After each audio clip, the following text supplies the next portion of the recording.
War? What war?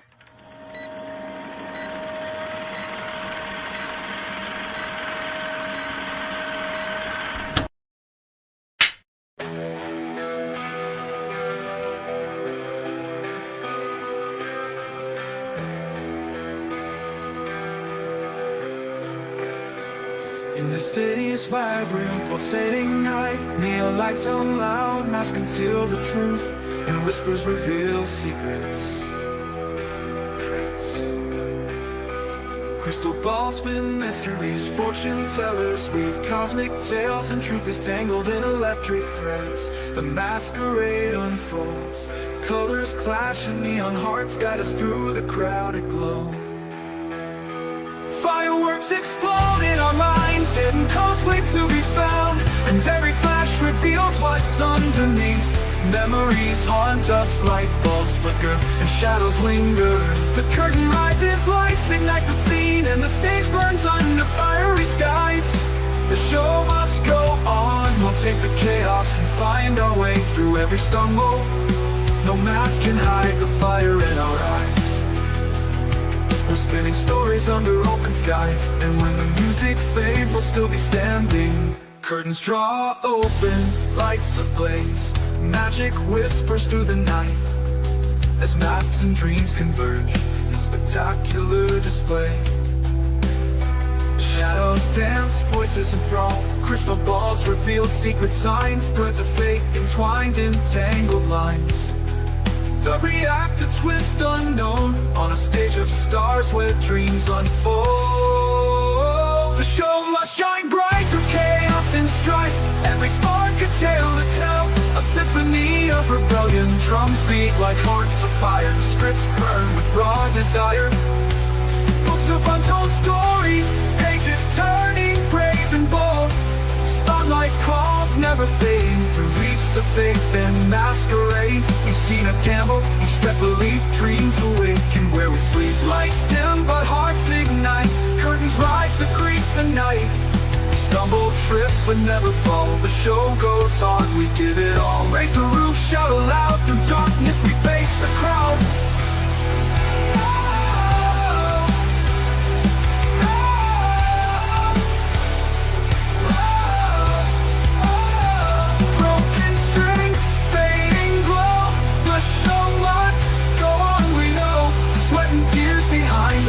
Dreams collide, we paint the stage with every scar. Each misstep makes us who we are. Script is torn, lines blurred, but every voice will still be heard. No rerun, no second take, we build the magic we won't break. Applause fades, but hearts soar, we'll leave them begging for more. Through every storm, every dawn, the show must go on and on.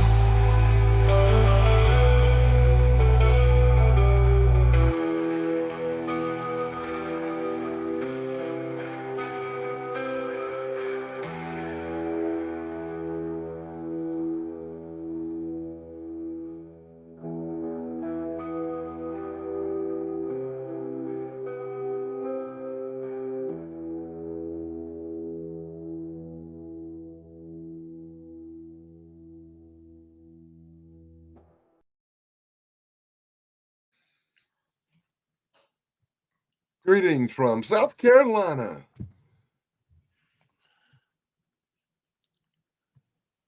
Okay, either Sarah's pulling a leg or her mic is out. Could be both. I guess I'm muted. Who knew? There we go. That's the best way we should start the show from now on. Okay. I will remember to do that. Yeah. Sit Hello, camaraderie. Good to see you. Welcome to the show. It's good to see everybody out there. Christopher, hello. Good to see you. Gary, welcome as always. We got Zoomplex hiding in the shadows too somewhere, and Snark's ass. Welcome. And I think that's pretty much everyone, but it's still early days yet. Okay, well, I mean, there's a lot of people there. We're glad that you're here. It's good to see everybody. Look at everybody. Tony's here. There's Tony. Better. You need to feel better, Tony. Tony the Dead. Good to see you. Yeah. We love you, Tony. Feel better, okay? Anyways, and then we got oh my gosh, he's still saying hi to people. Gary, you're too nice. Okay. So today's topic is going to be about Robert Duvall and then some other stuff, and we're going to let Palms take it away. As you know, we lost Mr. Duvall recently, a heavy, heavy casualty. The man had been around for, well, I want to say he was 92 years old when he died, but he had been working steadily since the early 60s. And I don't think there is a single person who has not seen at least one of his works. Of course, he's best known for the Godfather movies, but he worked in TV for years. and a lot of people forget that. He did some absolutely amazing television. And again, even before he did The Godfather, his first film was, of course, as the infamous Boo Radley character in To Kill a Mockingbird, to this day, one of my favorite films. But he did a lot of bit parts here and there. He was never so great a star that he was too big to do a scene. As you know, and if Tug was here, he'd probably be chomping at the bit to say this before me. He, in what is possibly my favorite rendition of Invasion of the Body Snatchers. Oh yeah, and there's no wrong answer, with the possible exception of the one with a certain unnamed Australian actress, but I won't get into that. But anyway, the 1978 version with Donald Sutherland, and for some reason I always loved that one. And there's this little throwaway scene where he plays a priest on a swing set in a playground, sort of staring daggers at Donald Sutherland for reasons not known to anybody. And no one's even sure where this scene is even in the movie. It's almost like Duvall was walking by and just said, "Can I ad lib a scene?" And they go, "Sure, why not?" I did not know he was in that movie. I do not remember him being in that movie. Right before everything kind of goes to shit, there's a scene where Donald Sutherland, he's meeting with somebody and he walks through a playground. And there's like a bunch of like 8-9-year-olds on a swing set. And there's a 40-something Robert Duvall dressed in a priest frock, just sort of swing. And he's just sort of, again, he's like staring daggers at Sutherland, like, "Why are you watching me on the swing? Is this not perfectly normal?" And it's, again, that's, I think, what I love most about the 1978 version of Invasion of the Body Snatchers is it throws out all these like little non sequiturs to sort of flesh out the, how would one say, like the paranoia, the unsettlingness of the film. And I always interpret it as the imposters, the replicants, whatever you want to call them. They haven't quite worked out how to be human yet. So sometimes they do things that just seem wacky, but they don't really kind of comprehend what wacky is yet. And it's I don't know. It's just an amazing movie. And again, this scene is just, it's always stayed with me. And of course, Tug, every time he gets a chance, he talks about it. But now, you're the guest, Mr. Anubis. Hopefully you'll be in the future as well. But what's your favorite Duvall pick? TV, film, what have you? Well, for me, my first real exposure to him just as an actor, as far as standing out to me, I was probably about 18 when Colors came out in the 80s. And of course, there's a lot more going on outside of that film because of the gangs, the Crips and Bloods and stuff like that. So that was like a big hot topic just in general. But as far as like seeing Robert Duvall as an actor, that was like my first exposure really to him. But then I did get a chance to check out Apocalypse Now. Amazing film. He has an amazing role in that. But probably two of my favorite films that feature him are Falling Down with Michael Douglas, as well as Gone in 60 Seconds to remake with Nicolas Cage. I just find his roles in those films very, very cool, very awesome. But those are like the four main films that I'm the most familiar and happiest with in terms of his product. But I've noticed, like you said, he's in The Godfather, Invasion of the Body Snatchers. The Great Santini is a good film. Days of Thunder with Tom Cruise. So he's had a list of nice stuff. I haven't seen The Natural, but a lot of people talk about it. So he's, that. And then, of course, The Killer Elite, which I never saw the original. So I know that it was remade later on. I think it was Statham and them. So I didn't really notice that was a remake at the time. So, but for these other films, like Colors was really like my first real exposure to him as an actor. I can see that. And that was a great role for him because that was at a time when, once again, he was trying to reinvent himself. Mhm. I mean, he had played tough guys before, but here he's playing like a tough streetwise cop. Usually we see him playing like military men or gangsters, shall we say. And I'm so glad you mentioned Apocalypse Now because the thing now I've seen Apocalypse Now, I'd say well over a dozen times. It's one of my favorite war films. But the weird thing about people who've only seen it once or twice, it's so funny because I go, "Oh yeah, I love that movie," co-starring Robert Duvall, and I go, "Didn't co-star Robert Duvall?" Yeah. Martin Sheen and Robert Duvall, they were co-stars, and I go, Duvall's in one scene in the entire movie. Well, one segment of the entire movie, but it's an epic, and that's like saying. Oh, I don't know. That's like watching Jason and the Argonauts and saying that Talos was a co-star. No, he's in this one part, and that's it. But he had such presence, and he made such an appearance that people really they give him more credit, I think, than his character deserved. As an actor, it just shows how much credit he did deserve because he basically stole the movie. Some people would have you think, So yeah, awesome pick. I'm so glad you picked that. And speaking of war films, playing in the enemy camp, one of my other favorite war films. And again, we're not going for historic accuracy in war films. Some of the best war films aren't very accurate. But one of my all-time favorites, again starring Donald Sutherland, was The Eagle Has Landed. About the German attempt to kidnap Winston Churchill, and he plays an intelligence officer. And again, it's a supporting role. It's mostly Donald Sutherland and Michael Caine, I love those two together. They're absolutely amazing together. But Duvall has this really strong supporting role as the guy who sort of puts the whole plan together, knowing full well that if it doesn't work, his neck's in the noose. And it's just such an amazing character. Duvall was able to play brooding intensity, I think, better than any other actor. Where, like actors like Pacino and De Niro, they come up, they chew up the scenery. Duvall could just be silent, and you could just feel the undercurrent of the performance. So, yeah. Nice. Yeah. And...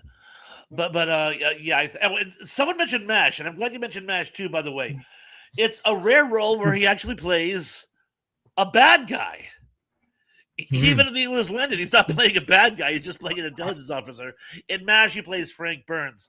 And we're not talking the sort of harmless geek Frank Burns in the TV show.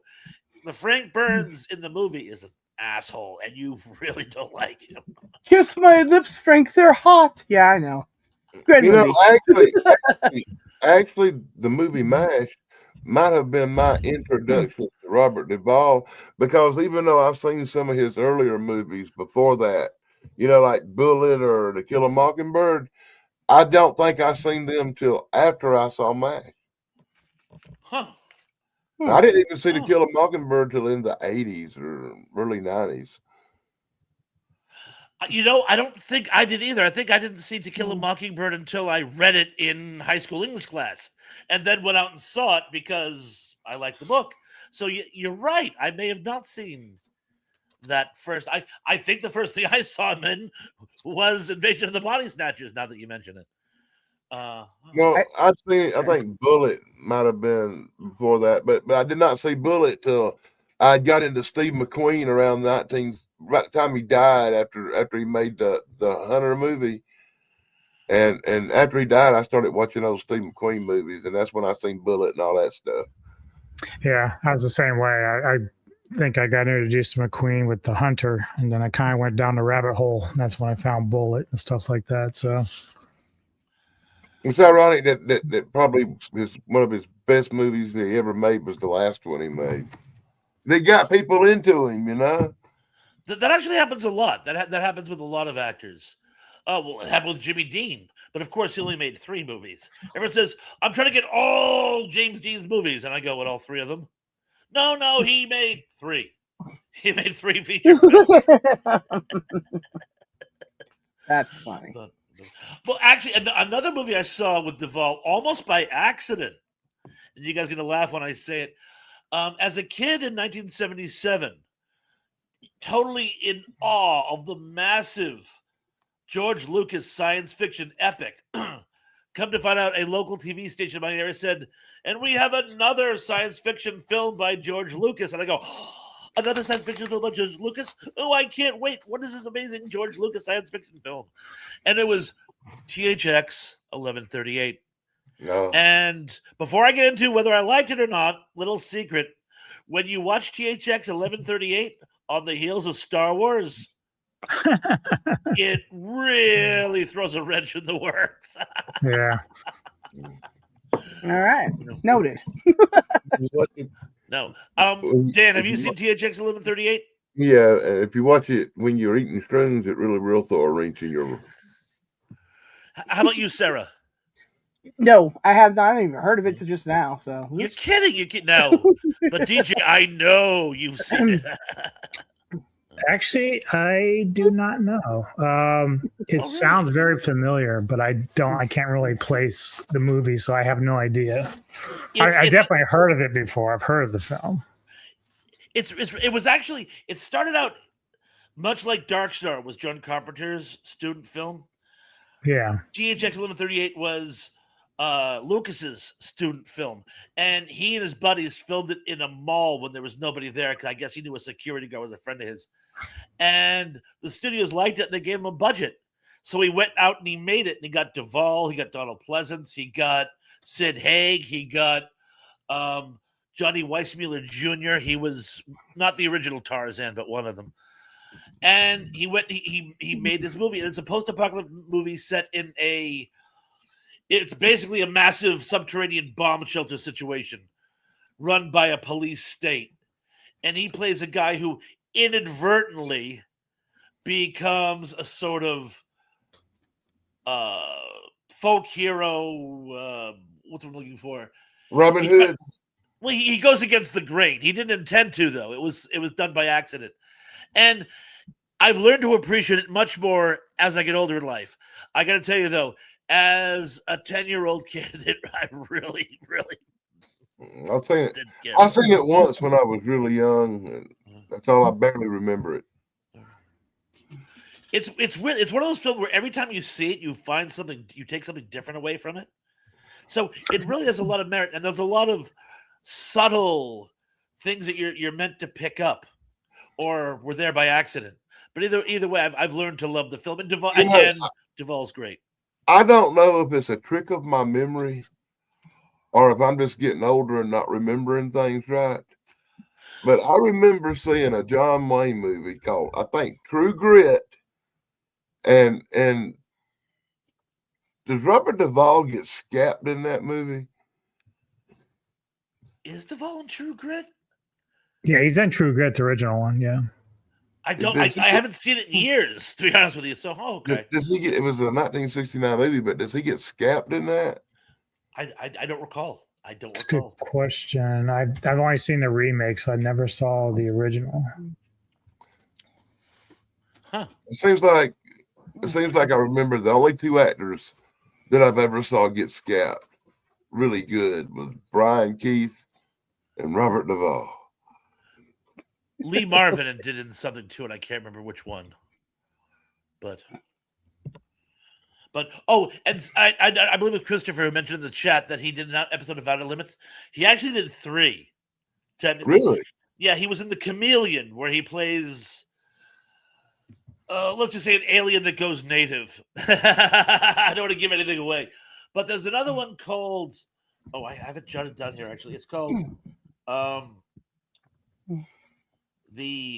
can't remember handwriting, but I believe it's called something like The Intrusion or but it's a 2-parter, and it's where a meteor hits the Earth, and somewhere buried within the meteor is a genetic imprinting, which causes a group of soldiers who were wounded in a war to become very intelligent, and they start working with aliens. It's actually pretty slick. It was done as a remake with the I believe it was the Canadian readaptation, the reinvention of Outer Limits in around the turn of the century. But so technically he did 3, and of course he also did the Twilight Zone. And it's funny too because it's one of the hour-longs, and people virtually forget the hour-longs. It was not a particularly great season. The hour-longs tended to feel padded and aren't particularly memorable. But he plays this weird young adult who's obsessed with a dollhouse. And again, he actually gives a great performance, and it's known as having the only color footage in a Twilight Zone episode. A little trivia for you there. So You went one step beyond, Sponge. You went one step beyond researching all the stuff he did on TV and television. I didn't think about that. I just stuck with mostly his major films. Well, he to actually, answer your question, Dan, he didn't get scalped in True Grit. Duvall didn't. Oh, by the way, hello, Jennifer and Angela. Welcome to the show. Maybe it was Joe Kidd. I don't know. It seems like it's a Western.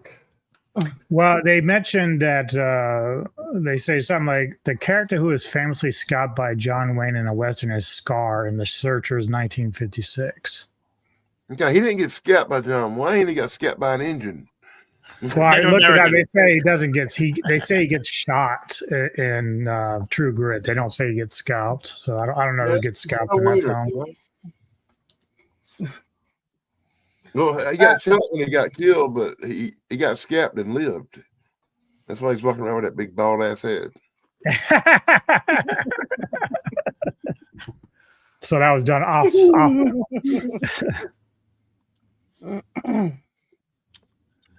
That's I'm gonna leave that one alone. No, I'm just gonna leave that one alone. It's not Thursday. Okay. Speaking of MASH, by the way, I just wanted to read this in the record because I just happened to think of it. A lot of other great actors and actresses we lost this month.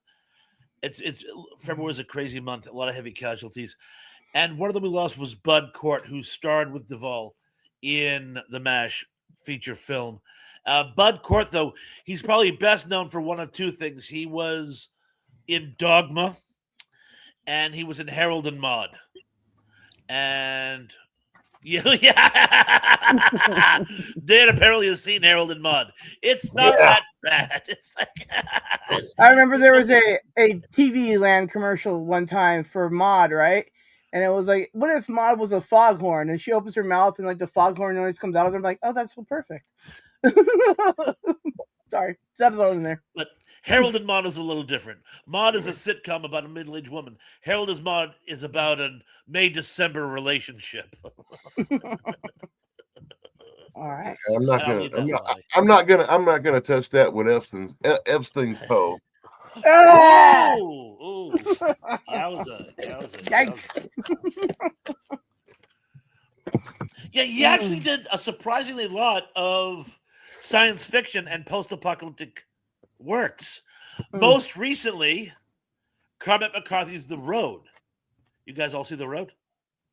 Seen what? The Road. The Road. The Road? McCarthy. Yeah. That's really grim. It's basically, it takes place after some type of nuclear apocalypse.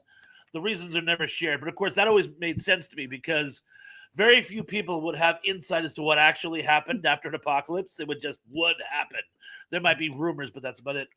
But it takes place about 10 years later, and it's about this main character who's dying of cancer, trying to stay alive because his son, 10-year-old son, needs him. And they go through what is, I don't want to say accurate, but possibly the most grim post-apocalyptic wasteland in sci-fi literature. And Robert Duvall is in like one scene where he plays this old transient that they become friends with briefly. And it's just so funny that Duvall just shows up in this movie as basically a character in Cormac McCarthy. The guy who did the road. I can't say Cormac McCarthy. There we go. You know what I've learned since Robert Duvall has died? He has been in a great number of movies that I just have not seen, and some of them that I should know but have never heard of them. As I was looking through the list, I saw a movie called Breakout with him and Charles Bronson. I have never even heard of this movie. I've heard of Breakout, but I've never seen it. It's ringing a bell. He is in a good movie that's like a drama with Robert Downey Jr. called The Judge. That's a really good film. I like Swing Blade. Swing Blade's right. He's the dad in Swing Blade. I forget about that. Yeah, that's a good movie. That's a real good movie. He also made another movie called Network. He made a movie called Network that I'm not real familiar with. He was in Deep Impact. That was decent. Yes, he was. He was. I think I actually saw the one called The Pursuit of D.B. Cooper. I've heard of that movie. I have not seen it. That was a made-for-TV movie, wasn't it? I haven't seen it, but it was made for TV, I believe, wasn't it? I don't know. It don't say whether it was made for TV or not. It just says in 1981 he made D.B. Cooper, The Pursuit of D.B. Cooper. Same year he made True Confessions and The Great Santini. Good film. Yep. The Great Santini is an absolutely amazing film, and like virtually nobody remembers it. It sounds familiar, but I can't place that. Okay. Here's one that just freaking blows my mind from 1982. And it's a picture of it is him dressed as an alien with his little metal alien helmet on. And it's called Aliens from Another Planet, starring Robert Duvall. Have you ever heard of this? Has anybody ever heard of this? No. That's such an amazing title. I would totally remember that. DJ Anubis, look that one up and read about it for me, please. What's it called? Hey, Chance. Aliens from Another Planet, 1982, starring Robert Duvall. He looks like he's an alien in it. I've never even heard of this, and I know alien and science fiction stuff. I don't even see it in his filmography. Let me go look.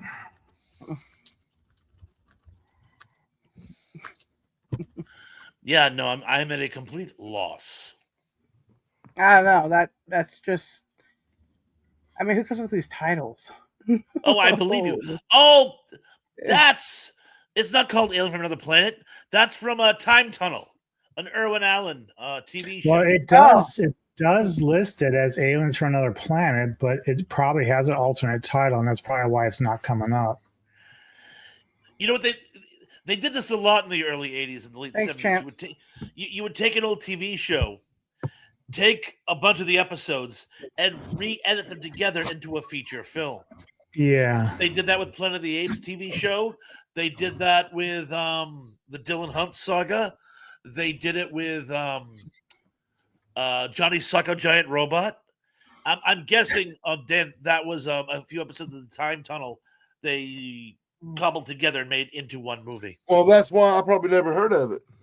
Yeah, because it still has the title, but like when you look at him on Wiki, it doesn't even list it in there, which is really weird unless they just renamed it on there. But when I'm looking up the title of the movie, it comes up and it's listed, but it's like the main character. I think Robert wasn't like the main character, but let me see. You had James Darren, Robert Colbert, Robert Duvall, Bettina Marcus.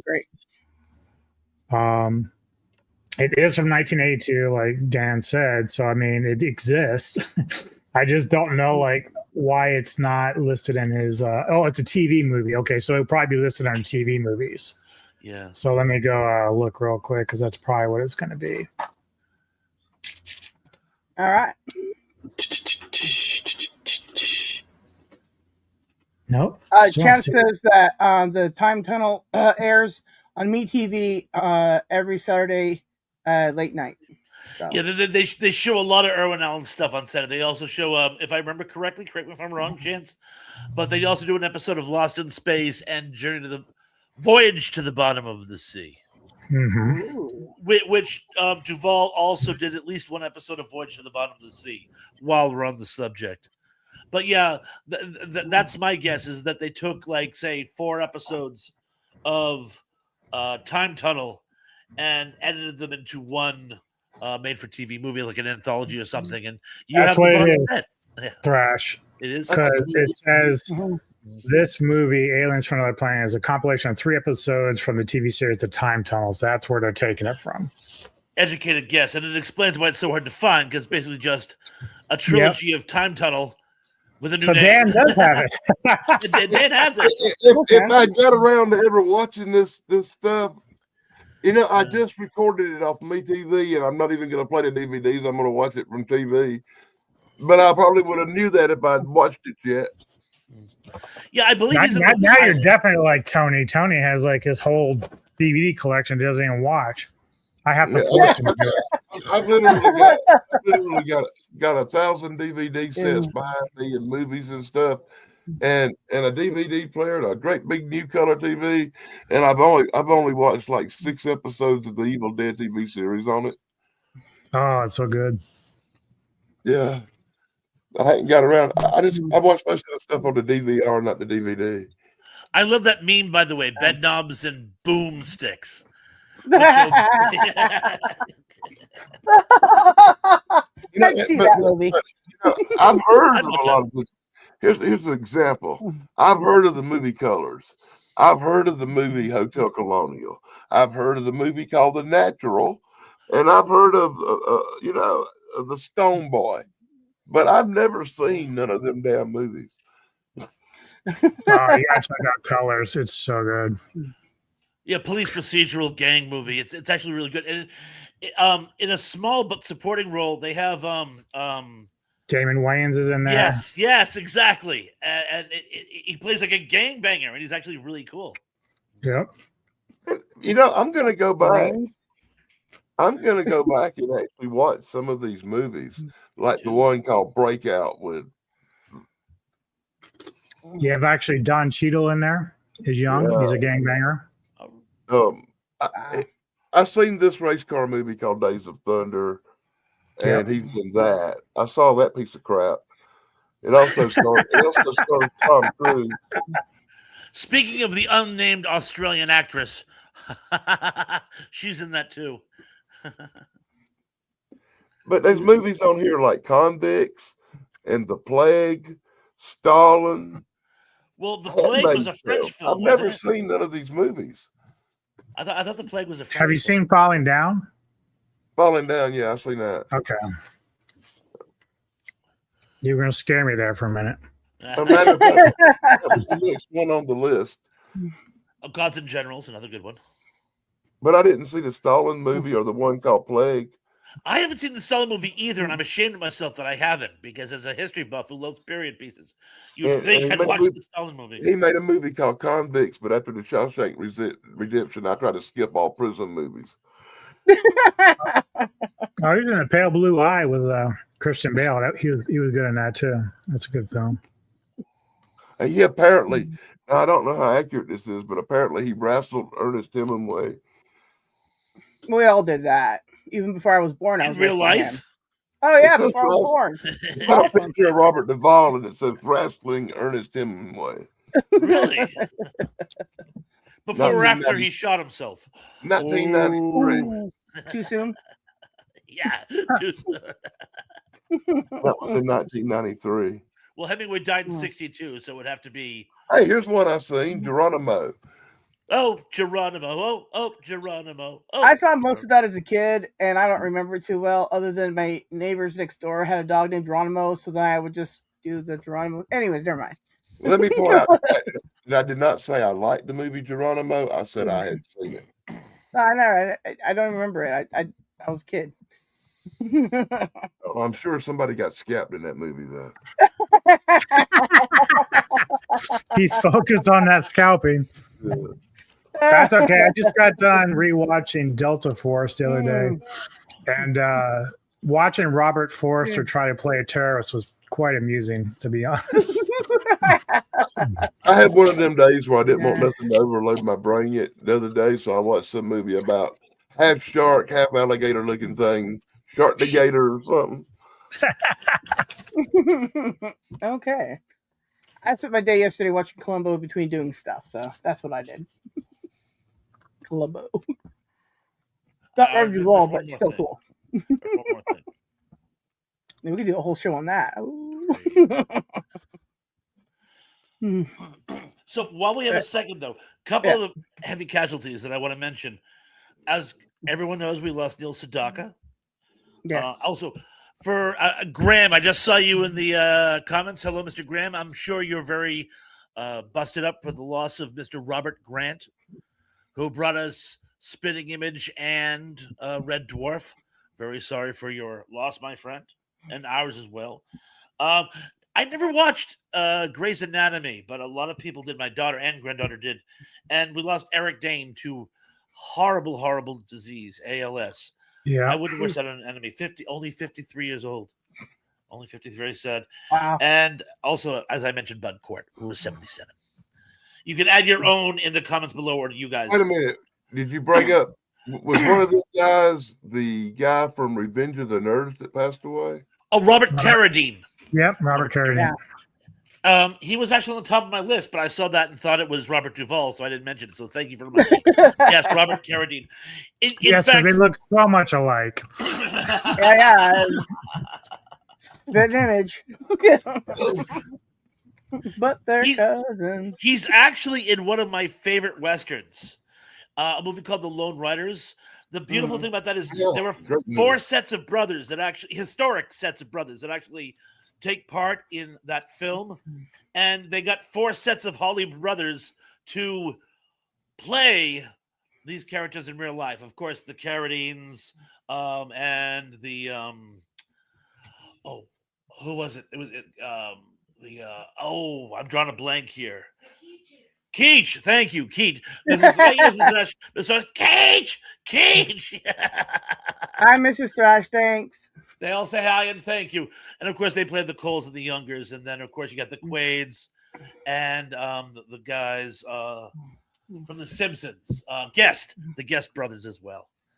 But I just love the Lone Riders. You guys? Whenever I think of that guy, all I hear is that nerd laugh.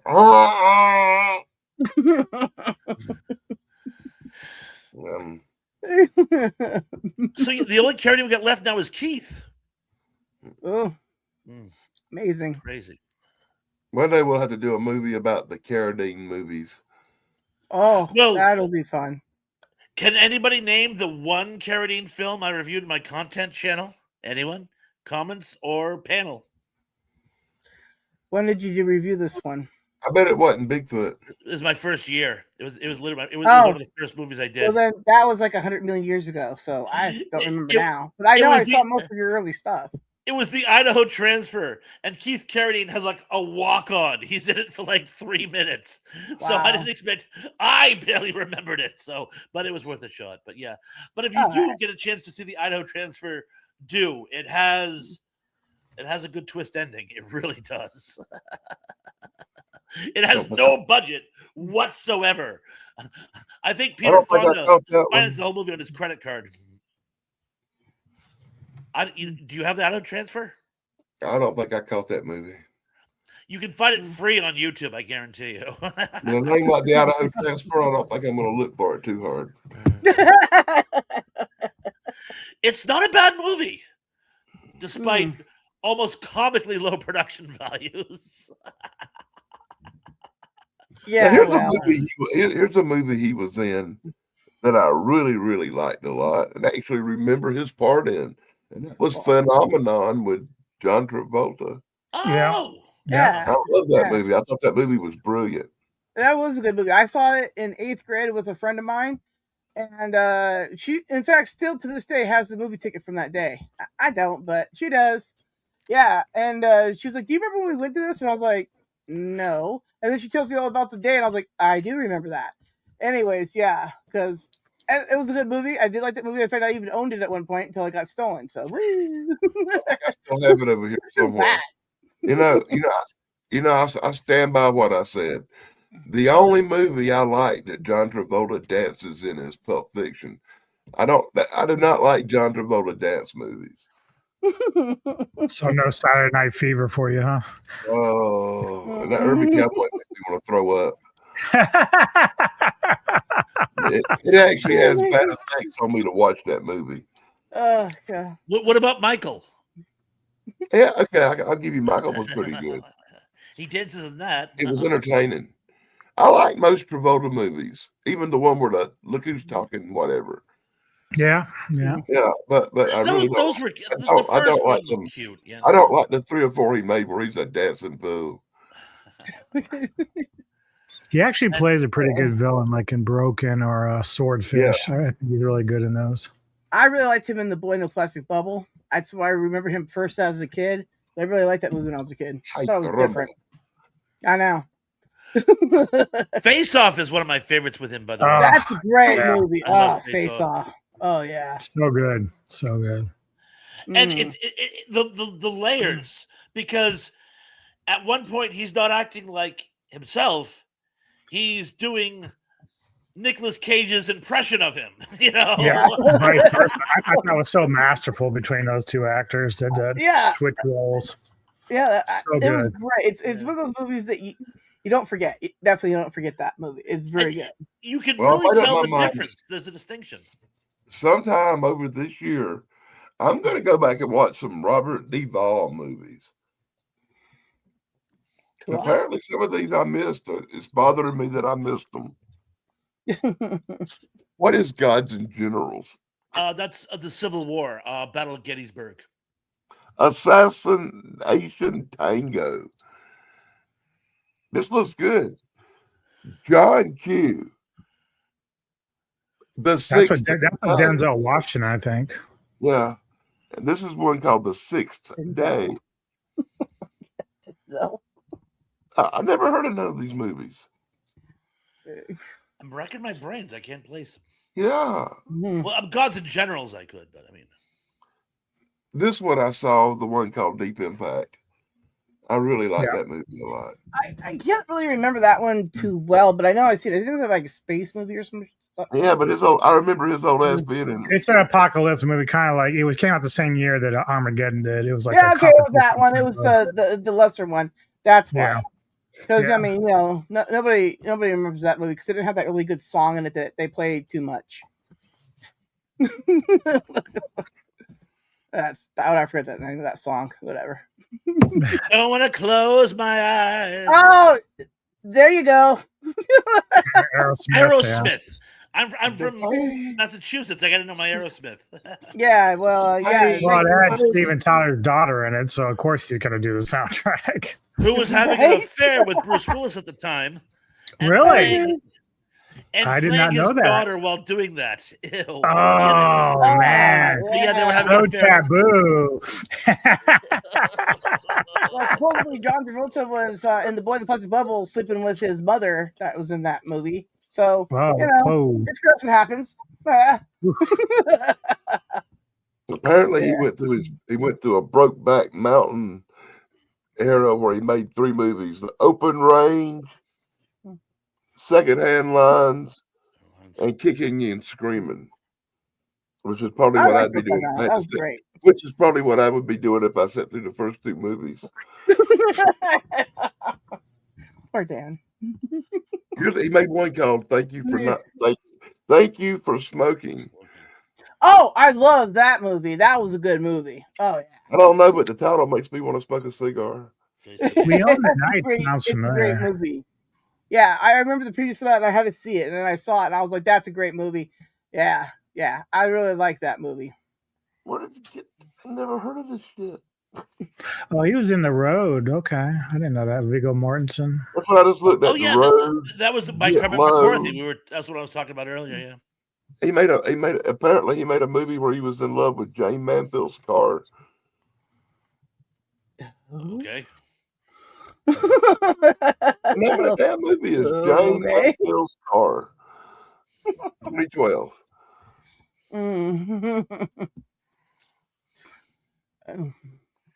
I didn't know he was in Jack Reacher. He was? Yeah, he played Cat in that. Oh, I did not know that. I did not know that. I mean, Yeah, it's he mainly Tom Cruise. He But made quite a few westerns. He's in one called Wild Horses that I never heard of. He did a lot of westerns, actually. Hey, Skeleton. In 2014, he played a judge in a movie called The Judge. that's good. That's a good movie. I haven't seen that neither. Dan sounds so sad. I haven't seen that. I don't think I've ever I hate been it when I on a haven't seen panel where movie. Dan has seen so few movies. And that's I weird. know. Am I in the Twilight Zone? Is this day happening? I feel like Sarah when we talk about horror movies. Oh yeah, that goes over my head. I'm like, horror movies? Whatever. Have I? Never. Anyways, I like Killer Clowns from Outer Space. That's awesome. I don't know if the movie's any good or not, but he made this movie called A Night in Old Mexico, and I really want the hat he's wearing on the poster. Thanks, Face. Commiserations, miss. Very sad for you. Good luck.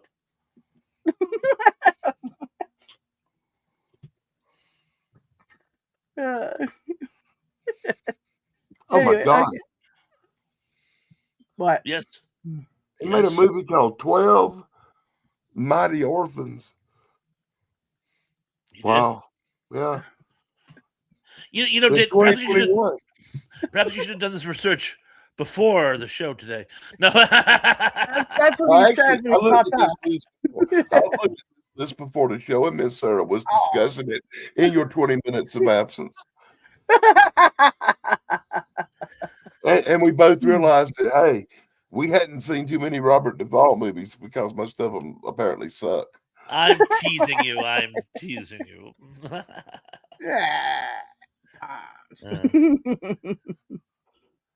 I must be reading this wrong because apparently he made a movie called The Scarlet Luther.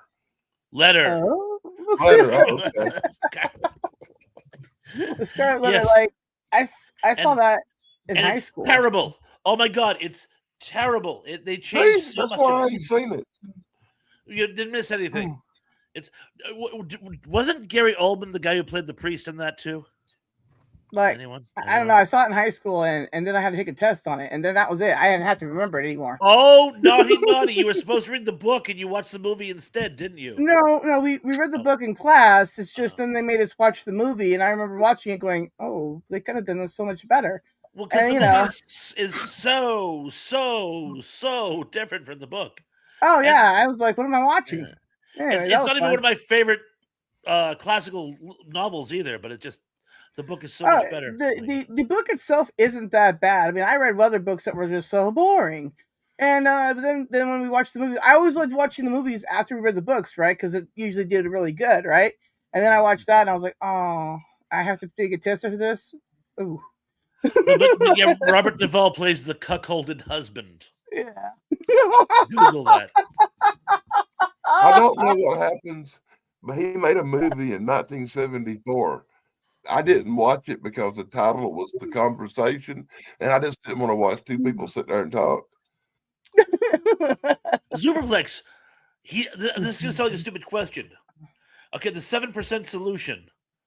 Who does he play in that? I'm drawing a blank. I know Arkin plays Freud, and I know Nicole Williamson plays Sherlock Holmes. Is Duvall Watson? Help a brother out here. I haven't seen that movie in probably 20 years, so I have very limited memory of it. So, Kev, David. It is Watson. Thank you. Okay, like I said, I haven't seen that movie in forever. Yeah. Hey, KL, good to see you. Yeah, he's a cool guy. It is. All the cool people are Right here. after he had The Conversation, he made a movie called The Outfit. And I wonder if they were talking about the clothes they were going to wear in the next movie. But Oh, Sarah, may I break the news about UFO Man, or would you like to do it? What am I supposed to tell? Oh, that he's going to be on an upcoming episode of The Proof Is Out There, Oh, we're not supposed to talk about that yet. which is why I asked you if I could do it. Anyway, since the cat's out of the bag, Tim, yeah.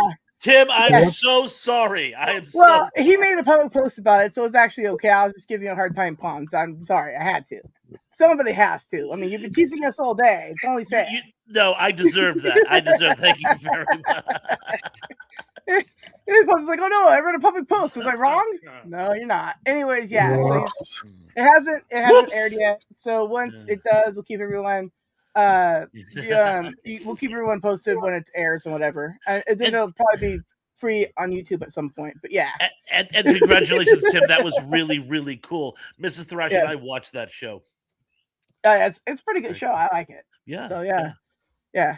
Anyways, yeah. So it's gonna be airing sometime. What I really hate about that show is the host. Oh, come on, he's cool. He's trying so hard to have that really high energy. Hey, so guess what we're gonna do today? You know. Yeah, every time he says, he does good. Every time he says, "Let's go to our panel experts," I want to kick him in the balls. He's trying so hard.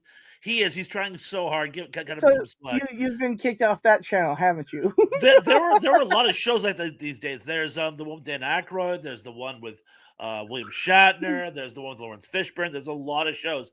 He's trying so hard to stay on in a very, very, very busy niche. May I recommend the one with David Duchovny? Okay.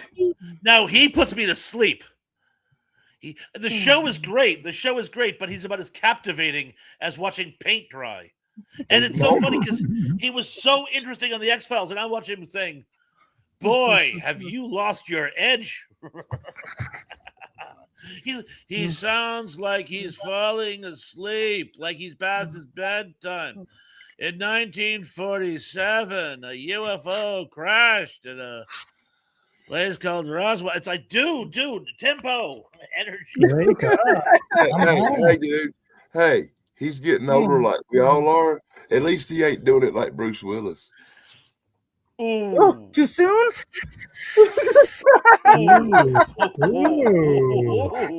Wow. Yeah, once I brought up the Liv Tyler thing, so I have no right to complain.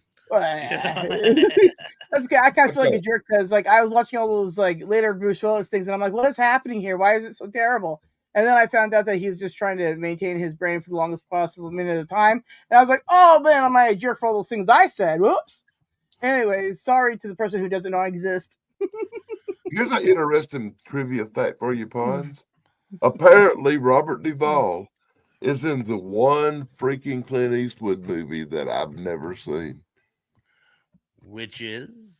Joe Kidd. I don't know if I've seen it either. I don't even know what the hell Joe Kidd is. When did Clint Eastwood play in Joe Kidd? 1972, and I've never heard of it. I thought I'd seen every Clint Eastwood movie ever made. I don't recall that one. I mean, I've heard of it, but I don't think I've ever seen it. I've heard it. I haven't seen it either. Wow, the Clint Eastwood movie that 3 movie guys hadn't seen. That's messed up. And my dad was a big Clint Eastwood fan, so I may have seen it and not known it because we watched them like all the time. But speaking of Clint Eastwood westerns, Mrs. Thrush was telling me, and if we can confirm this, if anyone knows it, I'm sure it'll be super, but you guys, I'm sure could as well. Eli Wallach is still alive, and he just celebrated his 110th birthday. This has to be a put on. If anyone can confirm that, I'll be very, very. I don't know. I saw that on Facebook, and I was going to investigate it further. Then I got sidetracked, so I forgot to look that up because I'm like, I got a quick question. Who in the blue hell is that? Eli Wallach. Oh my God, what happened? Blondie. Yeah, he's one of the bad guys in the Ugly. Okay. He's the ugly. He's the ugly, yes. I know the Stay Home for the Ugly. In that movie. I can name Clint Eastwood, and I know what the others look like. But Clint Eastwood doesn't have a name. They just call him Blondie. That's why I call him Clint Eastwood. Which is better than Joe Kidd that I've never even heard of. That's the coolest thing about the movie. Like, nobody actually has it. Tuco is the closest we get to a real name. Emily says Eli died in. Like I said, these two movies. These two movies right here, Joe Kidd from 1972 and Breakout from 1975. Hey, Emily. Yeah. I want to see these movies. And yes, Eli Wallach was Mr. Freeze. And thank you, Emily. I could have sworn he died years ago too, but this is Thrash thought, so I thought I was just remembering things wrong. God knows it could happen, but yes, that happens to me a lot. he died in 14. There, but sometimes when we remember things wrong, Pons, it's not our fault. There's this thing called the Mandela effect, and things do change. The braces on the teeth suddenly aren't there, but everybody remembers them except Chance. I don't know. I remember the braces on the teeth from Moonraker. Yeah, I remember that too. The girl had braces. Yeah. And that's the thing is like everybody remembers it but Chance, so that's crazy. But now when you go back and watch the movie, they're not there. It never doesn't even make sense because I remember that he smiled with his metal teeth and she smiled with her braces, and then it was like they did that little metal love connection. Yeah. When the sun hit it, it gleamed. Yes, I totally remember that. I remember it perfectly. And then now suddenly it's not a thing at all. I'm like, what? What? But then the whole part doesn't make sense. I remember saying, hey, it's cool because they both got the brace face. Yeah. Brace romance. Wasn't that a Zuplex? Wasn't that a horror movie by Roger Corman? No. Dementia 13 is the name of the movie. It's okay. I was waiting for him to respond verbally, and I was like, oh boy. I think he's getting to me. Jaws, yes, from Moonraker, yeah. And Jaws' girlfriend in Moonraker had braces, and that was the synchronicity because both their teeth lit up when they smiled. Yeah, it was like this whole thing that made sense. And then now when I watch it, I'm like, so why did they get together again? I can't picture them just. And what is Darth Vader's famous line from Empire Strikes Back? Be sure to flush, Luke. Everyone says it's Luke, I'm your father. No, it's no, I am your father. But opinions divided like fiercely on that one. Everybody remembers it two different ways. Oh yeah, I've seen civil wars on this matter. It's crazy.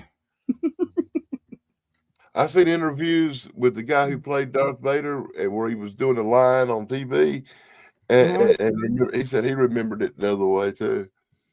Really? Well, he was in the freaking movie. Well, which Darth Vader? Which Darth Vader? Was it David Prowse, the man in suit, or was it James Earl Jones, the voice? James Earl Jones. I couldn't think of it. All right, there you go. Well, maybe there was like 80 He's the one that does the voice, so.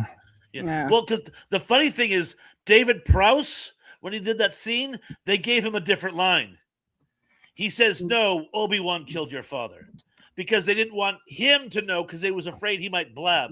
That line was on a need to know only basis, and he was very hurt. They didn't trust him. Okay. Here's one for you, Pons. I know nothing about this movie, but in 1978, Robert Duvall made a movie called The Betsy, and I don't care about nothing else. The poster makes me want to see this movie. Show us the poster. I'm not going to show the poster.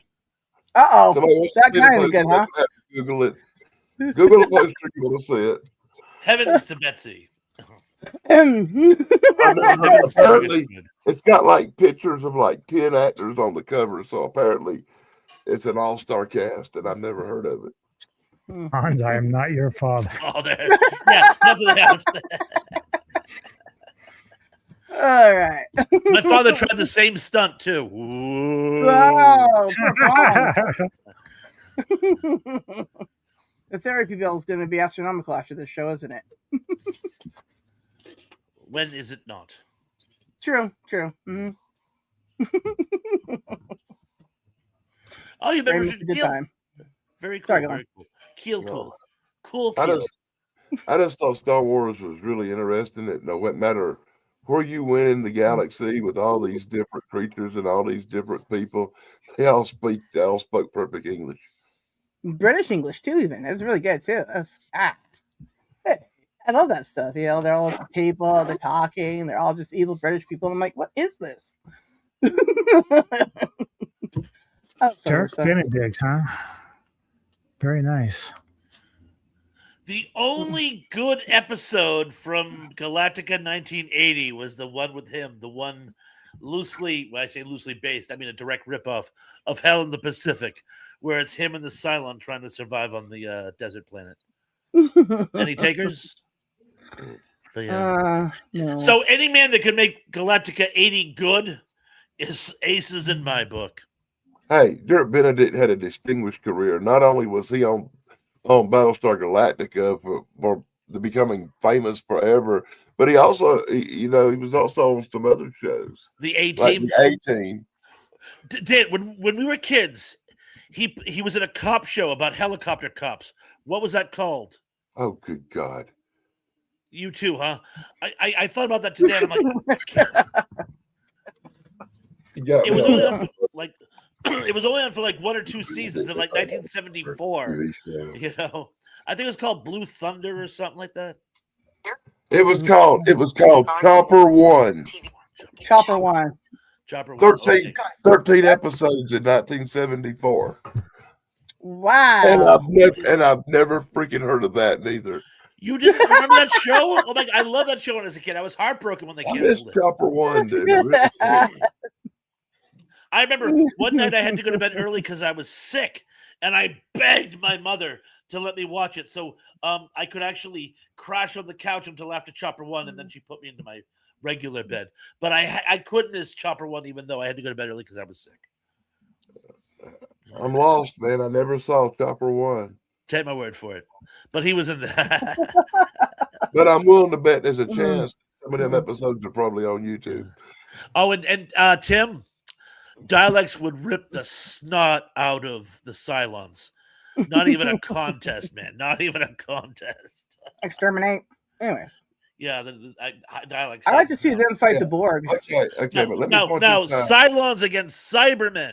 Then that would be a little more evenly matched. Look, you can line up 2 base stars and 2 battle stars right beside each other and have them all fire at the Enterprise, and all of them together couldn't break the Enterprise shields. Oh, Mrs. Lasers. Mrs. Thresh, great statistic. Mrs. Thresh was telling me this earlier. The question was, who would you rather go to ask for help with somebody?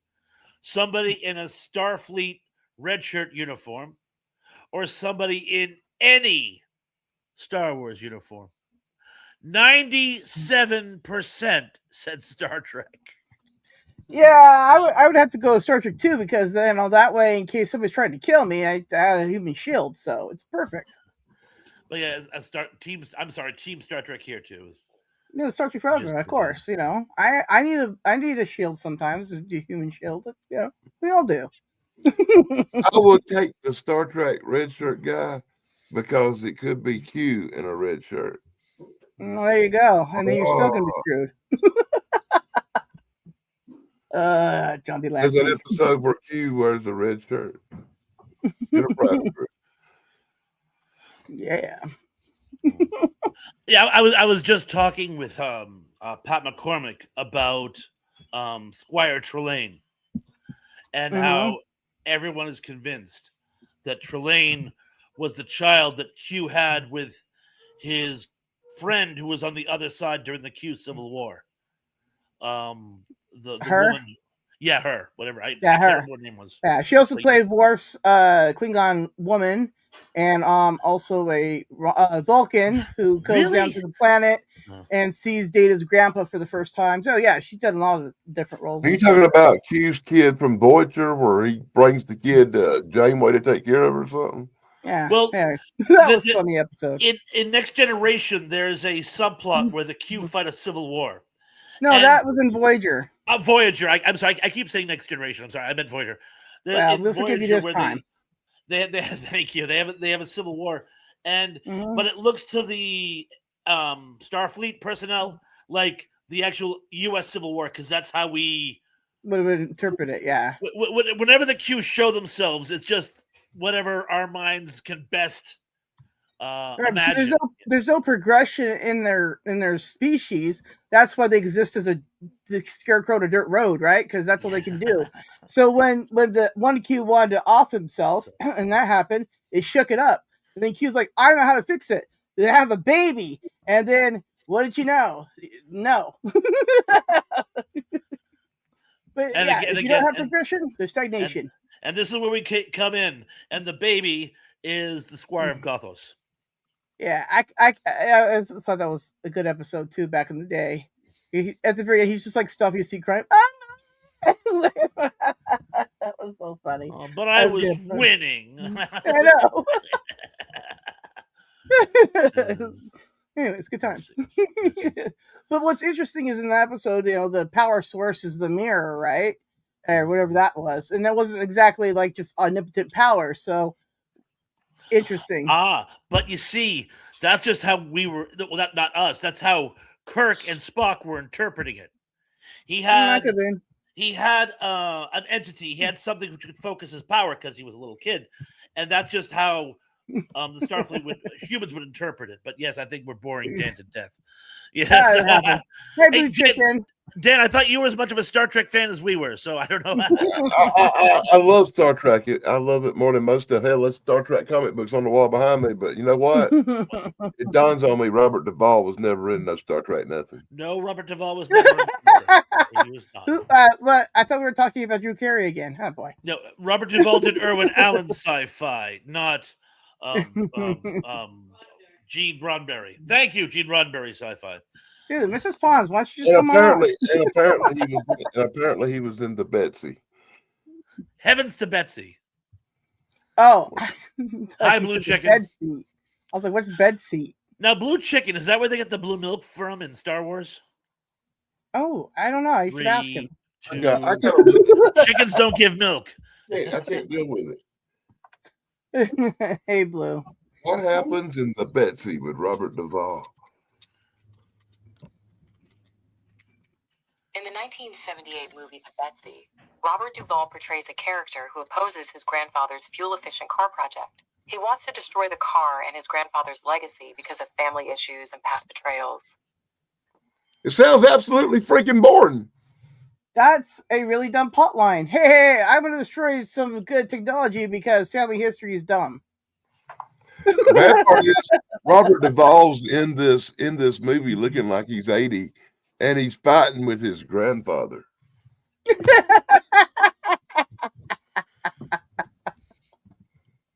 Okay, I kind of want to see that. It's like Walter Brimley always being 80. Like Betsy Wetsy. The diabetes. Diabetes. The diabetes. The other day, we didn't have a vanilla ice cream, and I kicked the dog. We didn't have a dog. Whose dog did I kick? I remember that.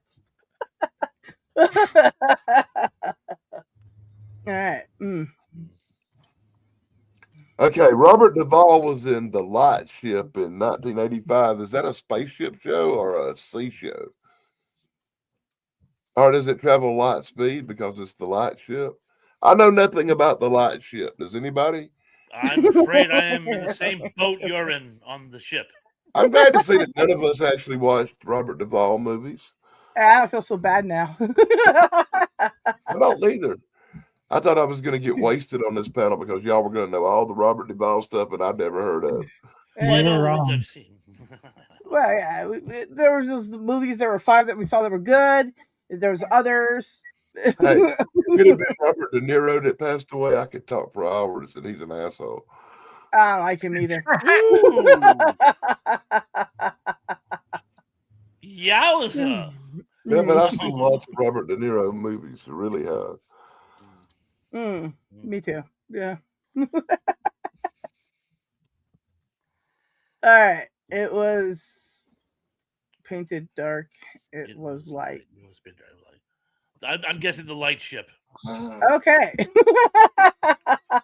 The light ship. Okay, got it. Did that help anybody's question? Didn't hurt. The light ship with Robert Duvall. Can you believe they're making a third Dune? Robert Duvall isn't in the TV series The Last Ship. It's likely you're thinking of the 1985 movie The Light Ship, where he plays a criminal. In that film, he faces off with the captain. The Last Ship focuses on a ship trying to save humanity from a pandemic. Cool. I want to see that movie too, mother. The book, from what I understand, the book is better. The light ship was about a. You hear No, that? the About last ship. no, it says the. That's what that phone said, but it says on here. It does say the light ship. The light ship. I thought you said you wanted to see the last ship too. But anyway, this light ship. Yes. Whatever. For the criminal. It's like whatever. Yeah, whatever. Yeah. He plays the criminal in the He light. was a criminal, yeah. Trying to take over the boat.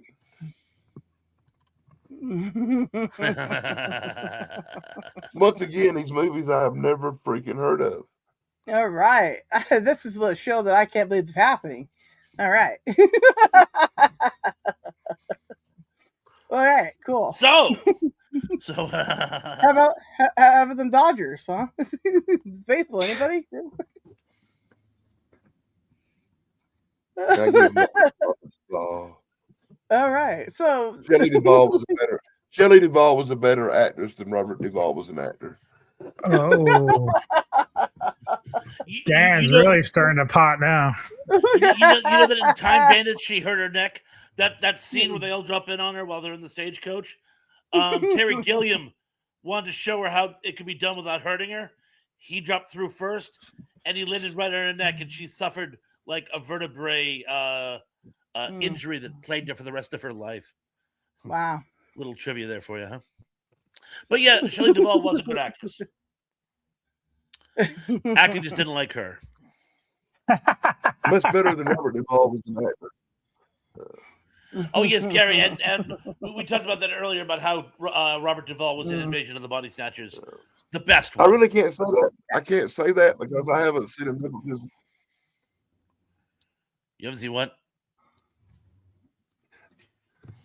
It was What? a bad reception. It looks like. Yeah, you kind of Am faded I out getting there, a bad Ross. reception, or is it you guys? No, you sound fine now. Yeah, it just roboted there and kind of went wonky. Yeah, you gigged for a second, but you're better now. Mm-hmm. And Ponce had frozen the whole show. How awesome. Everything was going so good.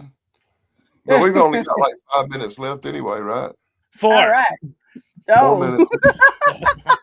We usually do countdown. on an 3. average 75 Right, minutes. 3. 3. All right, About hit the hand 15 button. minutes. All right, so next time we'll be talking about what? Somebody Chicken who butt. actually made movies we like. Next time we'll talk about all the Robert Duvall films that Dan finally got to watch. I say it depends on who dies next. Yeah. Oh, that's Terrible. This is becoming the Deadpool show. Hmm. Oh boy. It's not as funny though as Deadpool, so that's sad. Yeah, But I bet that's the okay. Clint Eastwood movie that Dan has seen. Well, no, I wasn't talking about that. I was talking about I, No, like I I was- said, I have seen roughly 25% of his movies. All right. Anyway, so everybody, Robert Duvall, he did stuff that some of us kind of saw a little bit of. Thank you, Em. It's good stuff. All right. Well, anything else? I think we've covered everything adequately. I think It's- so too. That DJ, I was want to Great thank you actor. so much. Oh, DJ, I want to thank you very much for being our guest tonight. It was absolutely amazing. You have to be our guest again sometime very soon. Sure, Oh, yeah, appreciate it. yeah. I got And some I'm going to amazing DMs. endeavor to actually watch some of these really cool Robert Duvall movies that I missed. Some of them look like they're going to be great. Some of them look like stinking piles of shit, but most of them look like they're good. All right. So on that note, next Sunday, Ponzi's got his show. And then you got anything coming up this week? I think I got do. I got. I'm gonna be doing a Lone Wolf with Dub, which is one of my series for martial arts films. I'm going to review The Perfect Weapon with Jeff Speakman. Then the Ghouls of Midnight that I do with Tony, as long as he's feeling better. I'm doing my pick of Compulsion, and he's chosen to do a film called Blood Barn. And then, of course, Thursday, my Kaiju Spotlight, Anthony Jordan of Movies and Gaming. We're going to be talking about Godzilla -1. And then Saturday, I'll be on Mr. Lambert's channel at Entertainment Headquarters as we do the Richard Lee show with MS-45. Yeah, well, that's going to be great. I'm looking forward to like all that. I'm looking forward to next week when Tug comes back and we can do the Unapologetic Geek Show and talk about. I know, Pons. You upset everybody's day. Dan couldn't research. It was crazy. I blame you, geek. Anyway, I looked at the list and I knew like Phenomenon and MASH and the movies I've seen. What I was overwhelmed with was the incredible body of work that I had not seen. That don't happen to me very often, even on crappy actors. Yeah, I must admit, I am taken back by this. I'm going to have to, do some deep, hard thinking about what happened with Dan. I don't know. But anyways, it was good. I'm glad that I wasn't the only one that doesn't know things. That's cool. That's never happened before. I don't know what to make of this show. It's my favorite one so far. But anyways, I'm glad that all you guys were here, and I'll see you all Thursday. We're going to be talking is Math Blue, because, that's the important topic of the day on Thursday. So, yeah. And so I guess I'm going to hit the end button and we're going to go. All right. Happy trails, everybody. Be sure to like, subscribe, and ring that stupid little bell. It's not stupid. It's very smart.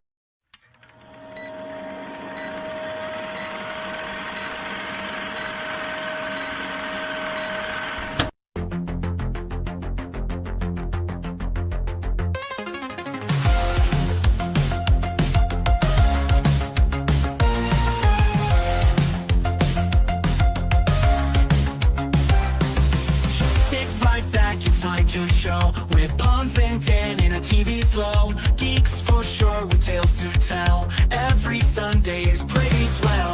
Good times here, you'll want some more. Remember days you can't ignore. Kids and family, friends so dear. Join us now, the crew is here. On the artifact, save the world with Sarah at their side. Oh go, Sunday fun with joy and cheer. Flip side, flip, so revere.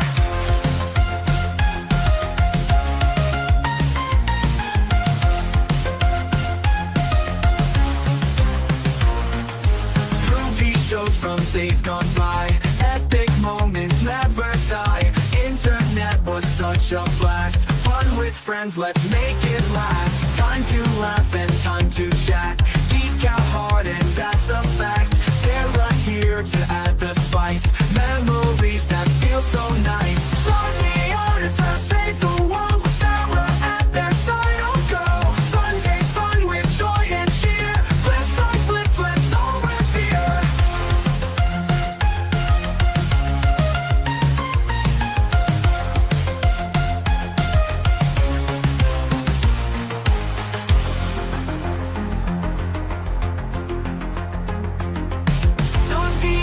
Save the world with Sarah at their side. Oh girl, Sunday's fun with joy and cheer. Flip side, flip, let's all revere.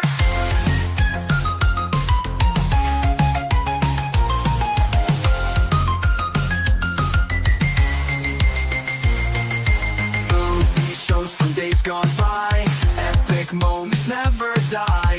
Internet was such a blast, fun with friends, let's make it last. Time to laugh and time to chat, geek out hard and that's a fact. Sarah's here to add the spice, memories that feel so nice. Like the artifact, save the world.